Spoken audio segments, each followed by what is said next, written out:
Okay. When do you guys agree? Because I have this. I think it would be cool to see. Do you guys agree that Tsunade should have died and she should have been the one to revive Naruto when he died during the war arc? Well, to Just be to, pedantic, if you didn't Naruto know. didn't die during the war arc. Naruto was dying Okay. during the war. He was going to die. Should Naruto have fake died or died, and then Tsunade, you know, do some weird jutsu to revive him and make herself dead for Sakura to have some, I don't know, some cool development, and for Tsunade to like get out. I don't understand how this would I think it would lead have been cool to see it. to Sakura's I don't know. development. I just It would be really because like her similar. master died, I'd be fine if they're paralleling it to she'd find. like the new budding leaf is blooming in Lee in the same way that like what they did with Guy. But in that case, they didn't do anything with Lee after that, anyways. We just the symbolism is there, but the impact is there too. But we didn't get the we got the end. I don't know how to word it. We just didn't get Lee afterwards to see the answer or resolution or whatever. I believe at this time Orochimaru was still dead, but that would have been all the Sonian have dying. Everyone, as in the Team 7, all have lost their masters. I just think Tsunade should have died, and then it would have been something cool for Sakura maybe, and that would have helped her have like a mental amp or level up. If they're doing this, then rather than that, the route I would have preferred is if they never revived Orochimaru. So Jiraiya is dead, Orochimaru stays dead, and then Tsunade dies fighting Madara. Rather than reviving Naruto. I was just saying, I think Tsunade should have died. Okay. But I like death in anime. I think specifically the more death, the better. I also think... Yeah, go ahead. Oh, no, I was just saying... I also think Guy should have died with the 8th gate. I think that's pretty common, though. I think everyone almost agrees that Guy should have died. There's no reason for him to, stay alive. See, I don't want to say I don't agree. Well, I don't agree. But I don't disagree to some extent. So the positive is there to Guy staying alive? So Might Guy's sacrifice, he was stalling time. That's the reason he did this. He wasn't going to defeat Madara. That was never the plan. It was preferable, obviously. It would have been great if Might Guy did. Like, he was fighting to defeat Madara. But the plan, like, they weren't relying on Guy to defeat Madara.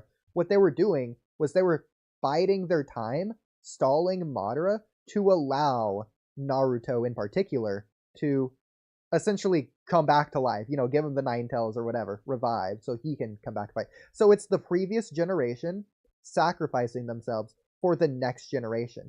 And because of the time that Guy bought, Naruto and Sasuke, the next generation, were able to come back. And so there was a consequence to Guy's actions. That's the 8 gates.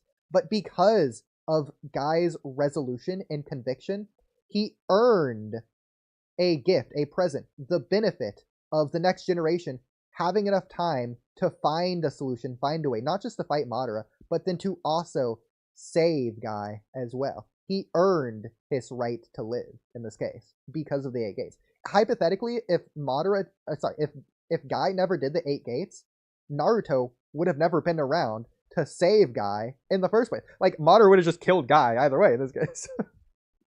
Okay. Maybe I'm misremembering, but I'm pretty sure when Guy did the 8th gate, Naruto was getting his 6-pass Sage Mode powers. No, when he was dead. I could be remembering wrong, but I'm pretty sure I thought that's what happened. But no, I'm fine with Guy. I'm happy that he opened the 8th gate, but like every time the 8th gate was mentioned, or every time the gates was mentioned, it was like, damn, there's always drawbacks. You go to the 8th, you die. Everyone was expecting him to die. He still could have held off Madara, but instead of Naruto, putting the palm on him and saving him to do absolutely nothing in Boruto, I don't know. I think he should just died. But that's the point, though. It's not a retcon or anything. He was going to die. He was definitively going to die. In fact, it's because he was going to die that Naruto saving his life is impactful. It's not like a Baryon mode to where it was just like a red herring or like a misthrow or whatever, misdirection. In this case, he was going to die, and because of his actions, he had not the consequence, but the like benefit.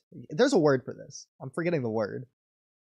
the benefit of being able to live through the next generation. The reward. That's the word I'm looking for. I think he was rewarded that based on his narrative actions, narratively rewarded life. E-level fodder. Yeah, Shikadai's on top. So for Guy, I would just go either way because I was gone when Oodie was explaining this, but I agree with what Oodie's saying. So technically speaking, Guy's narrative reward for what he could have done could have been just Lee and everyone else continuing to live. Exactly. Lee going on to be a splendid ninja, Yeah, that's actually the doing reward. it would have worked as a perfectly good narrative reward. Guy surviving is just the one they went with. I think he needs to get a reward, and it can be whatever. So Guy could die, but if Guy dies, I want Lee to be more than he is as my trade-off. He probably, yeah. I mean, yeah, that's the hope. And I think most people would be cool with that. But Well, because that's Lee the thing. isn't that, now I want Guy alive. Exactly, because both things are the problem. They only look at Guy and his humor. Like, no one's looking at Lee because Guy is the problem.